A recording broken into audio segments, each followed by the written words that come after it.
कौन लोग हैं जो इन अपराधियों को संरक्षण देने का काम कर रहे हैं और चुनाव में बंदूक लेकर के आचार संहिता में घूम रहे हैं। तो ये कौन सा राज कहा जाए।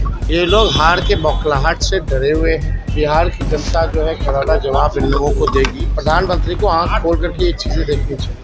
नमस्कार, अब देखना शुरू कर चुके हैं लाइव सिटीज को। मेरा नाम अभिषेक है। बिहार विधानसभा चुनावों के बीच मोकामा में बड़ा मर्डर हुआ है। आपको बता दें कि दुलारचंद यादव का मर्डर कर दिया गया है। ऐसे में इसको लेकर तेजस्वी यादव भड़क गए हैं और साफ साफ कह दिया, हार से कुछ लोग बौखला गए हैं और उन्हें हार दिखाई दे रही है, तो कुछ लोग बंदूक गोलियां लेकर घूम रहे हैं। आचार संहिता लागू है, इसके बावजूद कुछ लोग बंदूक और गोलियां लेके घूम रहे हैं। और जिस तरीके से हत्या की गई है, सोच सकते हैं प्रधानमंत्री नरेंद्र मोदी अभी आए थे, उनके आधा घंटा पहले क्या हुआ बिहार में, क्या कुछ हुआ। एएसआई का मर्डर कर दिया गया और अब दुलारचंद यादव की हत्या कर दी गई है और साफ साफ कहा कि 200 राउंड गोलियां चलने वाले भी बच जाते हैं। तो क्या कुछ कह रहे हैं तेजस्वी यादव, पहले आप वो सुनिए।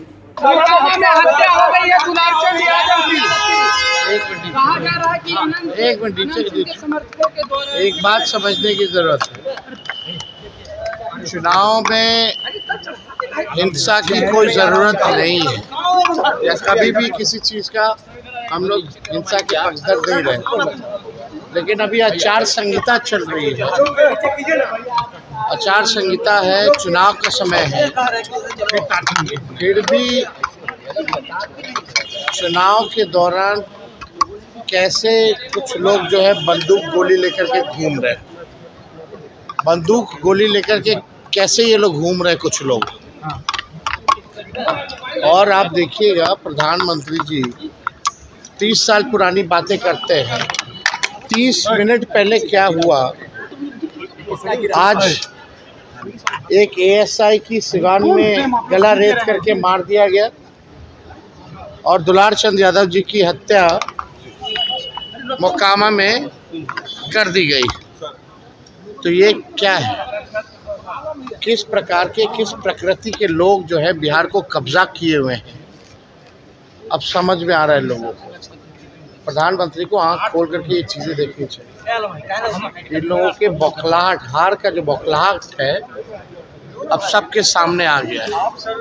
कौन लोग हैं जो पैरोल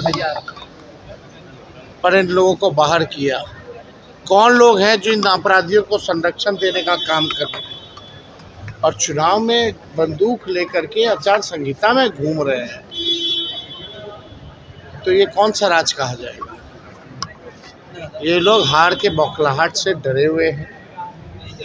बिहार की जनता जो है करारा जवाब इन लोगों को देगी। और किन किन प्रकृति के लोगों ने बिहार पर कब्जा रखा है। कभी 200 राउंड गोलियां चलाते हैं, कुछ नहीं होता।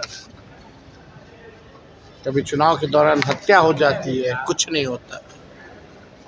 आप समझ जाइए कि शासन प्रशासन में जितने लोग बैठे हैं केवल अपराधियों को संरक्षण देने के लिए बैठे हैं और अपने कुर्सी को बचाने के लिए इन लोगों को अपराधियों को संरक्षण देना, केवल कुर्सी बचाना। प्रधानमंत्री कह रहे हैं कि आप भ्रष्टाचारी हैं और जो वादों का किनारा सुन दिया है राहुल गांधी और आप, ये उन्होंने आज कहा है।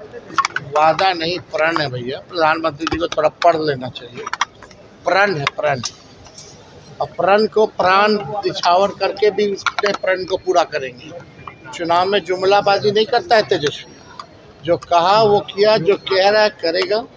प्रधानमंत्री जी, तेजस्वी की उम्र कच्ची है पर जुबान पक्की है। तो आपने सुना कि तेजस्वी यादव ने क्या कुछ कहा है। मोकामा में मर्डर पर भड़क गए हैं, खूब सुना दिया है। और ये भी कहा है कुछ लोग हार से बौखला गए हैं, बंदूक राइफल गोलियां लेके चल रहे हैं। तमाम बातें कही गई हैं। आपको पता है कि किस तरीके से मोकामा में एक नेताजी का मर्डर किया गया है। मोकामा में वरिष्ठ नेता दुलारचंद यादव की हत्या कर दी गई है, गोली मार कर हत्या की गई है। बताया जा रहा है कि 2 गुटों में विवाद होता है। जो जनसुराज के प्रत्याशी हैं उनके साथ दुलारचंद यादव थे और उनका मर्डर कर दिया गया। दुलारचंद यादव की गोली मार कर हत्या कर दी गई है। फिलहाल मौके पर भारी सुरक्षा बल तैनात कर दिया गया है, तमाम केंद्रीय फोर्स की भी तैनाती की गई है। साथ ही साथ बिहार पुलिस इन्वेस्टिगेशन में जुट गई है। आखिर इसके पीछे कौन थे, क्या वजह थी, तमाम चीज़ों को लेकर जांच की जा रही है। तो बने रहिए लाइव सिटीज़ के साथ। हमारे यूट्यूब चैनल को सब्सक्राइब करिए, तो इसको लाइक, धन्यवाद।